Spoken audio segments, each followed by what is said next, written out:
Hey everybody, thank you for joining me for today's Fit Break. This is part of a series on hip flexor release exercises. So when we have an anterior pelvic tilt, tailbone is tilted up, hip bones are tilted down, this often means that we have tight lower backs, tight hip flexors, weak abdominals, and weak glutes. There's a very specific way to help correct this posture. In this first Fit Break, we're going to do a standing series that helps release hip flexors and activates glutes and activates abdominals. So what you need for this one is a chair for balance and to sit on. All right, here we go. So in my tutorial about what's going on in anterior pelvic tilt, I talked about which muscles are underactive and overactive. One of the issues is a tight, overactive lower back. So your QL, quadratus lumborum, those muscles are really tight and they're not moving enough. So to start this program off, we're going to start with a standing cat-cow. Hands are going to go on my chair, or you can use your kitchen counter. Walk your legs back. Hips are over your heels and feet are nice and wide apart and knees bent. Inhale, stretch your chest forward and tilt your tailbone back. And then as you exhale, tuck your tailbone, round your back, and let your head drop towards the floor. Inhale, tilt your tailbone back, chest reaches forward. Exhale, pull the tailbone down, draw the abdominals in, and round through your back. Let's keep going. We're going to do a bunch of these. And what we're trying to do is get the lower back to start to move. A little bit of circulation. And in an anterior pelvic tilt, the lower part of your spine is kind of stuck. And so we want to start getting it to move a little bit. Typically, the lower back is stuck because the hips aren't doing what they're supposed to be doing. And in an anterior pelvic tilt, your hip flexors are short and tight. And then you might have other muscles that are weak, typically the glutes. So we have to activate the glutes and release the hip flexors and get that lower back to release. Let's do one more here, rounding your back and then arching. Walk in, stand on up, and now we're going to turn to the side and use that chair for support. Feet are parallel. Try and keep your knees as soft as you can, a little bit of a bend. We're going to pop that outside heel up and then just lift the leg and then tap back down. We're working on two things here.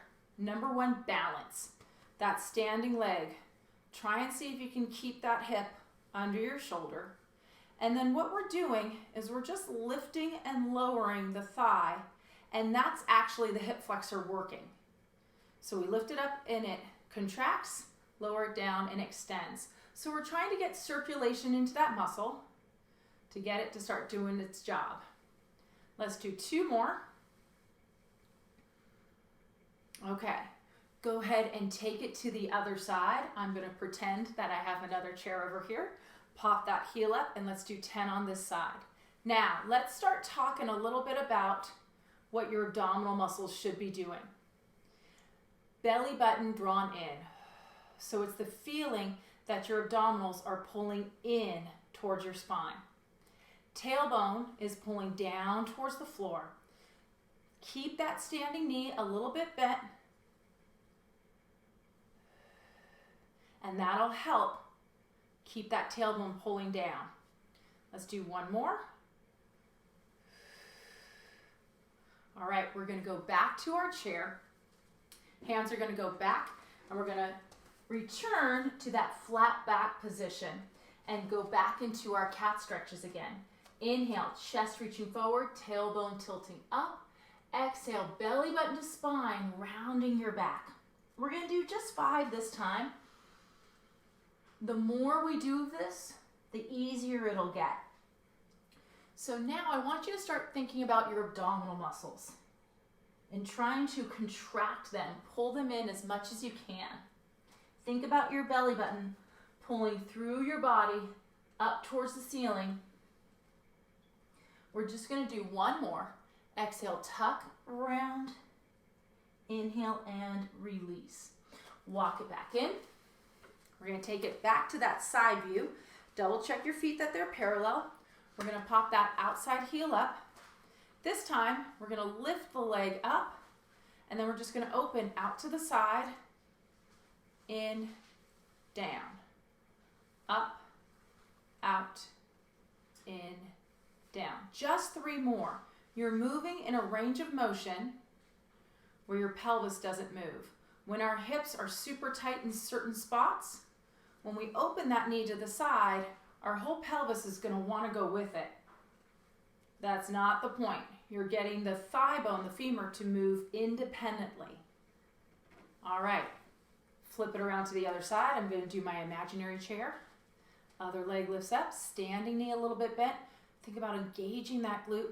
We're going to lift that leg up, open out, in, down. You might start feeling a bit of effort in the hip flexors. That's okay. We're actually starting to work them. We want them to start going through regular range of motion. Concentrate on those abdominals staying drawn in. Tailbone pulling down towards the floor. Let's do one more for good luck. All right, now we're going to start working on a little bit of activation for the glutes. Go ahead and place your hands on your chair. Slide your leg back. Standing knee is a little bit bent. And keeping your toes facing straight ahead, that parallel position. Think about pulling up from that low core, like you've got a zipper that goes from your pelvic bone up to your belly button. Take a breath in.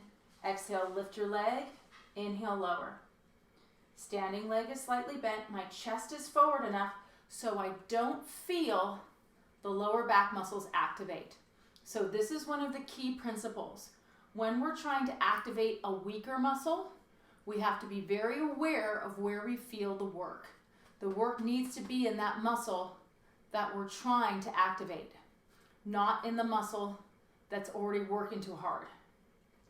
So to compensate or modify in this one, you bring your chest a little more forward. And keep those hands on the chair. Last one, let's lift up. We're going to hold small controlled pulses. And we do little exhales. 3, 2, 1. And bring it in. And then this time, you may feel silly doing this, but hang in there with me. What I want you to do is just take a little step out, bend your knees, and you're going to tuck and release. So here's that side view. Remember that cat stretch that we started with? Well, this is a standing cat stretch. Again, we're going through a little pelvic tuck and tilt. So we're trying to get those muscles to move. I know, you might feel silly doing this, but it's actually really good for you. Think about those lower abdominal muscles doing the work to pull up. Do one more. All right, now let's work that other leg. Hands are going to go right on the chair. We're working in parallel, toes straight ahead. We're going to slide that leg back, standing knee a little bit bent, pull up through that low core, and then lift and lower your leg.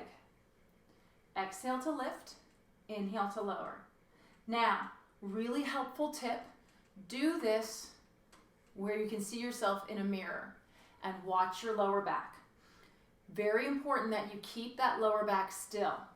When we lift our leg, there's a tendency to let the abdominal muscles go and we arch.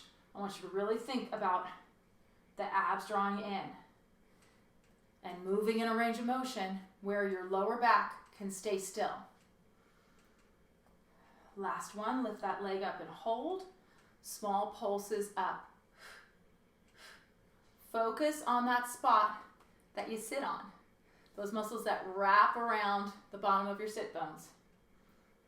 And 3, 2, 1. Bring that leg back in. Open your feet back out. And this time, bend your knees again. And you're going to take those hips and let them just kind of sway side to side. And I know it may feel silly, but it's actually really, really, really helpful. Couple more here. And you're just getting a little bit of movement. a little bit of work through the obliques. And then we've got one more exercise to do. We're gonna stand next to our chair, use it for balance. And now we're going to pick up that outside leg. We're gonna circle the hip bone in the pelvic socket. Now I want you to go in a range of motion where there's no clicking. If you feel clicking, make that circle smaller.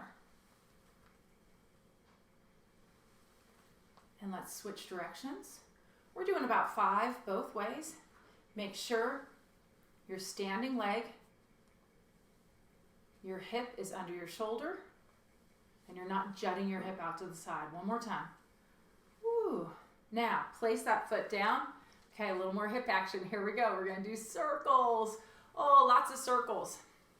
So what we're doing with this program is we're doing mobility range of motion stuff. It's simple movement to help bring circulation, blood flow, and synovial fluid into the spine, specifically the lower portion of our spine, to help get the muscles to release. Let's do 2 more that direction.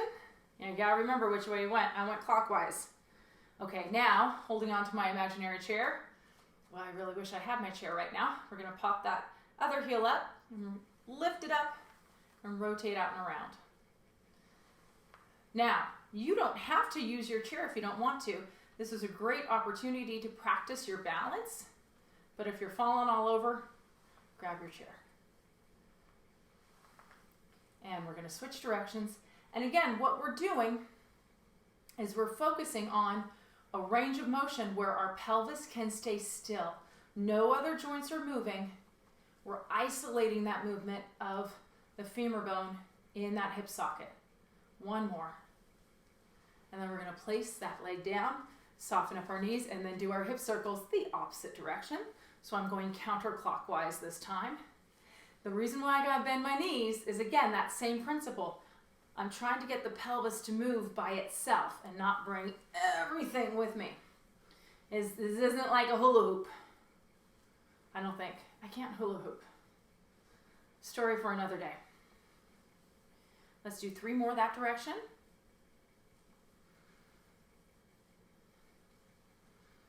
And then we'll step our feet together. Let's take a nice deep breath in. And then bring our hands to our hearts. So that is a 10-minute mobility fit break, standing work to help you start releasing the hip flexors. So that program is to help release the lower back and release the hip flexors and start working on building a little bit of strength in the glutes. The whole point is to work in a range of motion and an intensity where you do not feel the lower back muscles hop in there, but you're able to feel the effort isolated in the glutes and a little bit in those abdominal muscles. All right, this is the first part of my series. Watch out for that next video where we take it to the next part. Oh my God.